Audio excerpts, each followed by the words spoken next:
Bonjour à toutes et à tous. La lumière du phare éclaire aujourd'hui une Bordelaise qui adore le chocolat. Asna Ferreira, bonjour. Bonjour Aurélie.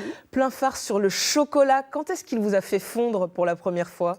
Alors il m'a fait fondre petit à petit en fait, depuis très longtemps, depuis petite. Depuis l'enfance, forcément. Exactement. J'ai un beau souvenir de ma maman qui m'a offert une petite bottine en chocolat.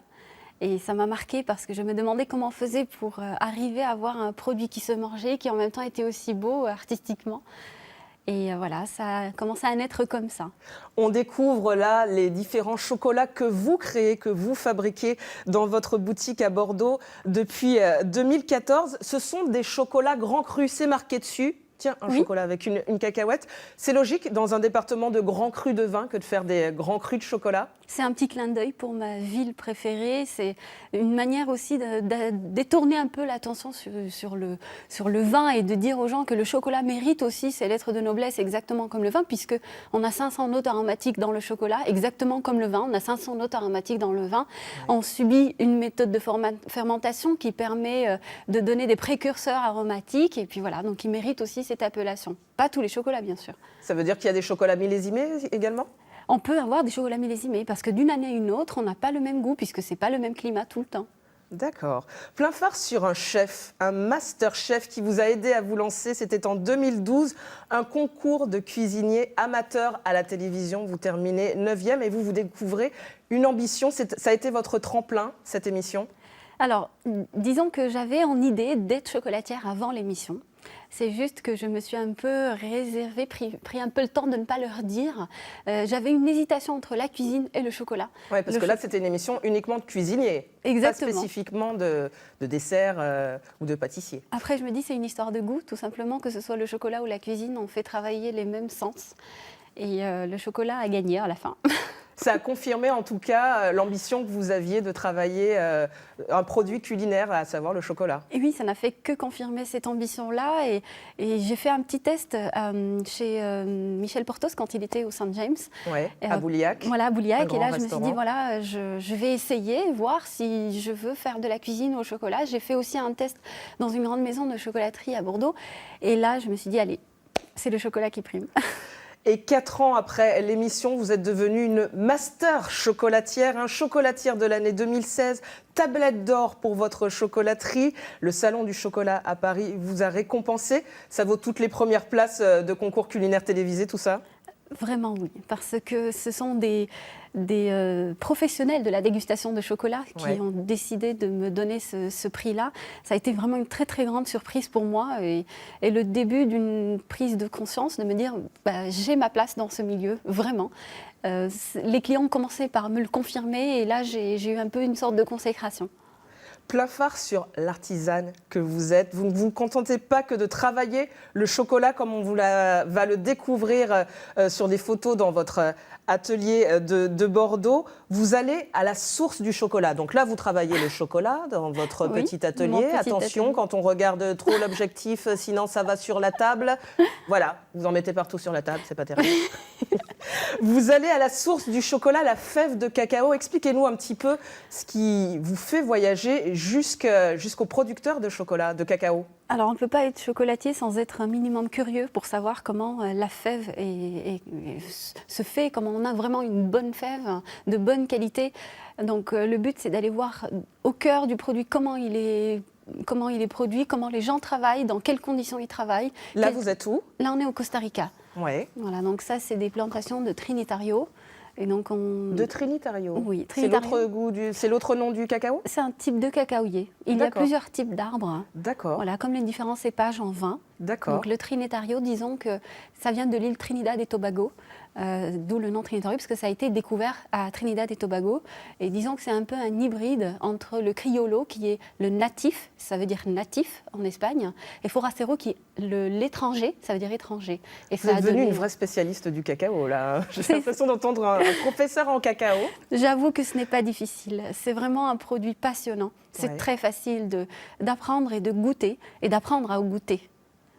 Donc là, vous êtes allé directement à la rencontre des producteurs. Là, j'ai testé rien que sur mon dos pour voir combien c'est lourd, combien c'est pénible. Ouais.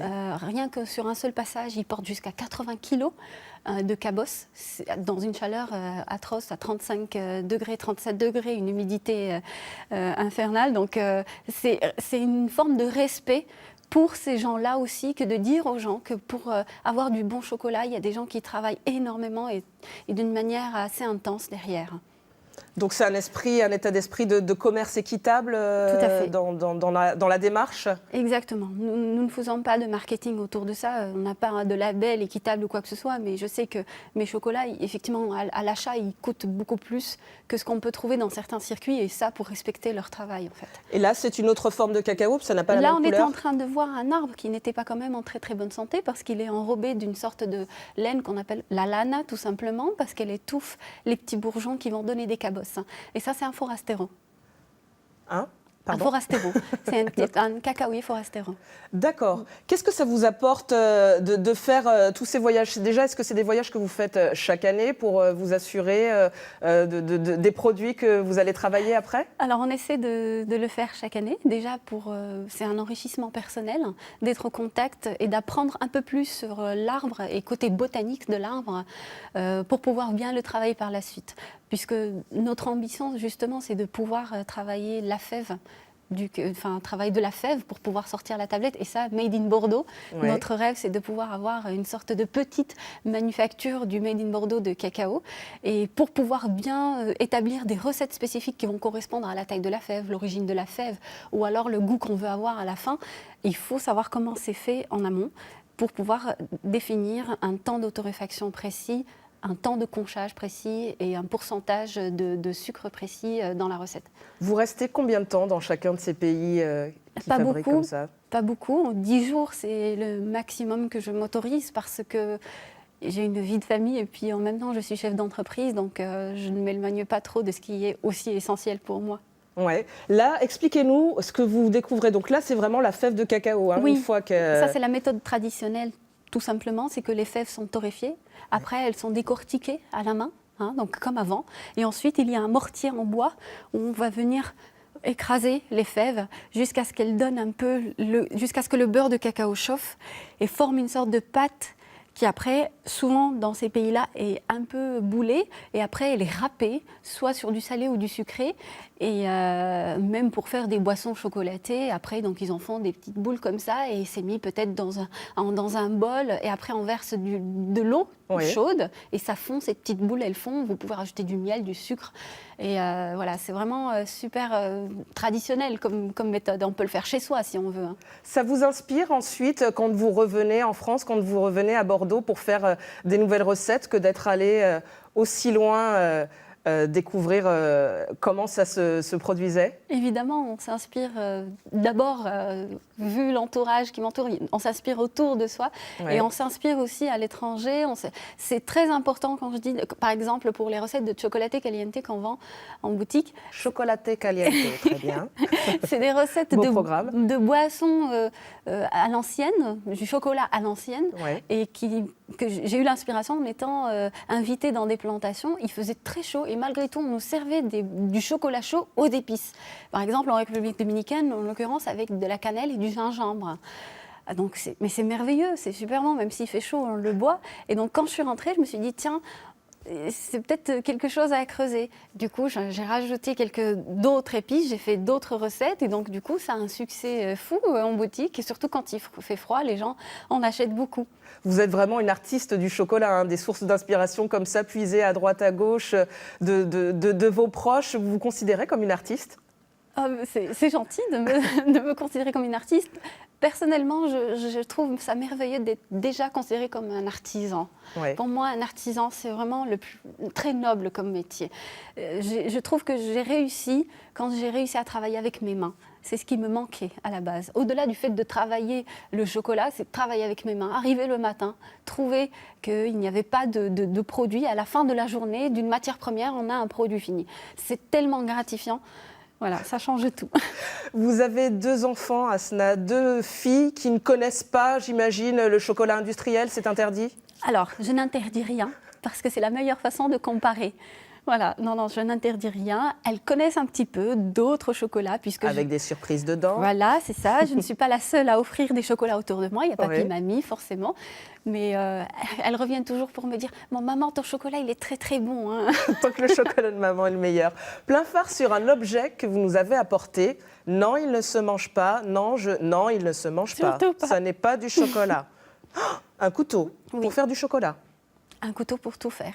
C'est un produit indispensable. Oui. En l'occurrence, pour moi, c'est un couteau japonais qui m'a été offert la même semaine où j'ai eu l'envie d'acheter un couteau japonais, sans que la personne ne le sache. D'accord. Donc pour moi, il a une énorme valeur et gravé en mon nom en japonais. Donc là, il y a marqué Asna en Oui. japonais. Et c'est aussi le lien, la liaison avec nos clients japonais aussi. Ça représente un peu notre ouverture vers le monde et vers le monde asiatique, qui représente énormément pour moi. Oui. Oui. Vous avez une grosse clientèle asiatique dans vos 2 boutiques bordelaises. Dans nos 2 boutiques bordelaises, non seulement, et surtout là, on va commencer à être exporté au Japon. Et à partir du mois de janvier, on est au Salon du chocolat de Tokyo. D'accord. Oui. Une envie d'ouvrir d'autres boutiques ailleurs en Nouvelle-Aquitaine. Pour l'instant, vous êtes bien implanté à Bordeaux. Il y a d'autres grandes villes dans cette grande région. Alors, pour le moment, non. D'abord, une envie d'agrandir notre outil de travail, qui est notre atelier de production. Mais pourquoi pas? Je m'autorise tout. Pourquoi pas? Je saisis les opportunités. Il faut être ouvert un peu au signe du destin et je suis très attentive à ça. Et pour l'instant, votre priorité, c'est cet atelier, cette manufacture que vous espérez ouvrir d'ici combien de temps? Oh, allez, je suis optimiste, je me dis 3 ans. 3 ans. Oui. C'est optimiste, 3 ans. Oui. Très bien. Merci beaucoup, Asna Ferreira, d'avoir mis le chocolat en plein phare. Il n'a même pas fondu. Merci à vous de nous avoir suivis et à bientôt.